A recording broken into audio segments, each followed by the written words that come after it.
त्या संदर्भामध्ये एक प्रश्न आहे, म्हणजे ते गैरहजर बैठकीला, आणि दुसरं म्हणजे की उद्धव ठाकरे यांच्याकडून जे विधेयक होतं त्याच्या विरोधात मतदान करण्यात आलेलं आहे। मला असं वाटतं की जी काही उद्धव ठाकरे यांच्या सेनेने सातत्याने अपीजमेंटची भूमिका, लांगुल चालनाची भूमिका घेतलेली आहे, केवळ एका समाजाच्या पाठीशी उभं राहायचं ही जी काँग्रेसची परंपरा होती लांगुल चालनाची, ती अल्पसंख्याक लांगुल चालनाची परंपरा उद्धव ठाकरेजींच्या सेनेने अंगीकारली हे पाहून मला अतिशय दुःख झालेलं आहे।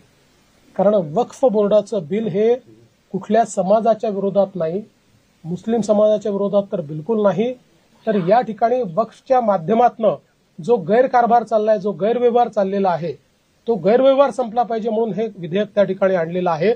आणि अशा परिस्थितीमध्ये केवळ परसेप्शन करता आणि मतांच्या लाचारी करता अशा प्रकारे जर त्याचा विरोध ते करत असतील तर मला असं वाटतं महाराष्ट्रातली जनता पाहतेय, त्यांना दिसतंय कशा प्रकारे ते या ठिकाणी लांगुल चालन करतायत हे सगळ्यांच्या लक्षात आलेलं आहे। Hair, skin, obesity, infertility, thyroid या विविध विकारांनी त्रस्त आहात? हडपसरमध्ये रिव्हाइव्ह होमिओ केअर मध्ये संपर्क साधा आणि खात्रीपूर्वक इलाज करून घ्या। नामांकित होमिओपॅथी तज्ञ डॉक्टर निरंजन रेवडकर यांच्याशी संपर्क करा।